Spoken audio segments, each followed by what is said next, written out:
Hello students, हमारे YouTube channel अरस्तु education में आपका फिर से स्वागत है। आज के इस वीडियो में हम कक्षा 8वीं के बच्चों के लिए एडग्रिड अभ्यास पुस्तिका से विज्ञान विषय के पाठ 2 सूक्ष्म जीव मित्र एवं शत्रु के प्रश्नों के उत्तर हल करेंगे। तो चलिए शुरू करते हैं। सबसे पहले अति लघु प्रश्न क्रमांक 1 दिया है। जंतुओं तथा पौधों में सूक्ष्म जीवों द्वारा होने वाले दो रोगों के नाम लिखिए। इसके उत्तर में लिखिए जंतुओं में सूक्ष्म जीवों द्वारा होने वाले रोग। एंथ्रेक्स जीवाणु द्वारा, खुर एवं मुंह का रोग विषाणु द्वारा होता है।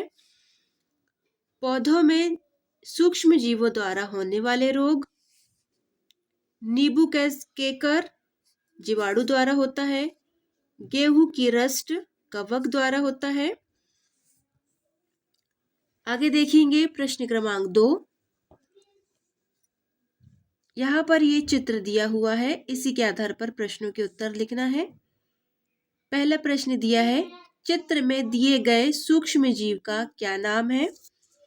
इसके उत्तर में लिखिए चित्र में दिए गए सूक्ष्म जीव का नाम राइजोपस ब्रेड मोल्ड है। दूसरा प्रश्न है यह सूक्ष्म जीवों के किस वर्ग में आता है। इसके उत्तर में लिखिए यह सूक्ष्म जीवों के कवक वर्ग में आता है।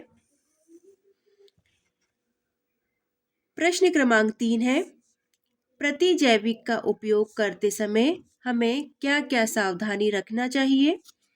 इसके उत्तर में लिखिए प्रतिजैविक का उपयोग करते समय हमें निम्नलिखित सावधानियां रखनी चाहिए।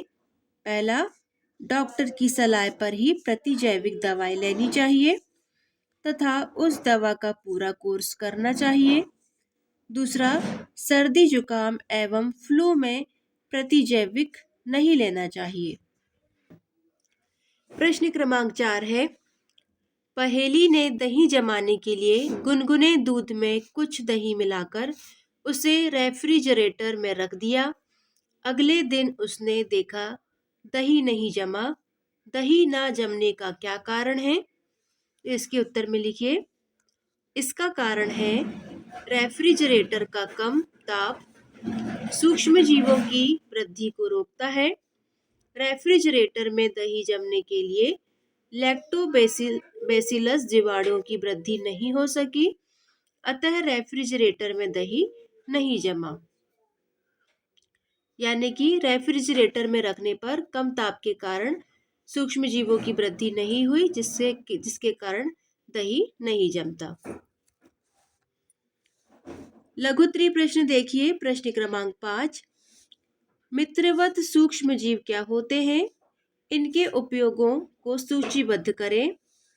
इसके उत्तर में लिखिए ऐसे उपयोगी सूक्ष्म जीव जो विभिन्न कार्यों में हमारी मदद करते हैं उन्हें मित्रवत सूक्ष्म जीव कहते हैं।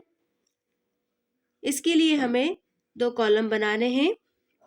एक कॉलम में सूक्ष्म जीव लिखेंगे और दूसरे कॉलम में उनके उपयोग लिखेंगे। सबसे पहले सूक्ष्म जीव शैवाल।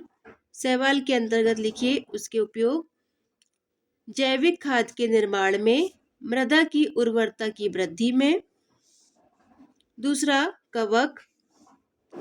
कवक का उपयोग शराब, अल्कोहल, एसिटिक अम्ल आदि बनाने में। ईस्ट कवक द्वारा प्रतिजैविक औषधियों के निर्माण में, इडली और डोसा बनाने में कवक का प्रयोग किया जाता है। अगला सूक्ष्म जीव जीवाणु।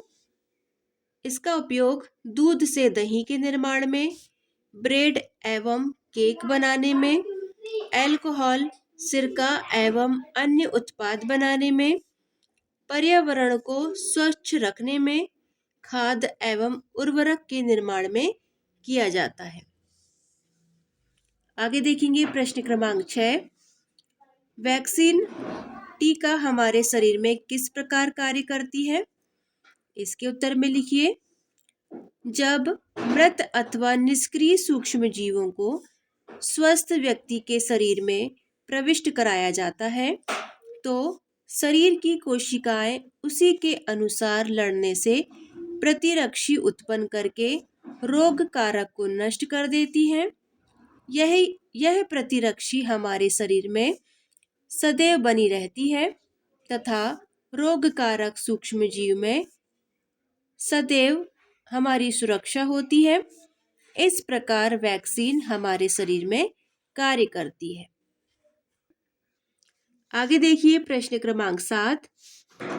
पहेली ने आधा किलो आटा लेकर उसमें थोड़ी सी चीनी डालकर गर्म जल मिलाया तथा एक चुटकी ईस्ट पाउडर मिलाकर गूंथ लिया। 2 घंटे पश्चात उसने देखा आटा फूल गया। पहेली के निम्न प्रश्नों के उत्तर देने में मदद कीजिए। पहला प्रश्न दिया है, आटे के फूलने में ईस्ट किस प्रकार सहायक है? इसका उत्तर लिखिए। ईस्ट तीव्रता से जनन करके श्वसन के दौरान कार्बन डाइऑक्साइड गैस उत्पादित करते हैं। गैस के बुलबुले खमीर वाले आटे को फुला देते हैं। दूसरा प्रश्न है, ईस्ट का उपयोग किस उद्योग में किया जाता है? इसका उत्तर लिखिए। ईस्ट का उपयोग ब्रेड, पेस्ट्री व केक बनाने में किया जाता है। तीसरा प्रश्न है, क्या इडली व डोसा बनाने में ईस्ट का उपयोग होता है? इसका उत्तर लिखिए। हाँ, इडली व डोसा बनाने में ईस्ट का उपयोग होता है। अगला प्रश्न देखिए, प्रश्न क्रमांक 8। साधारण नमक को परिरक्षक के रूप में उपयोग करते हैं, क्यों? इसका उत्तर लिखिए।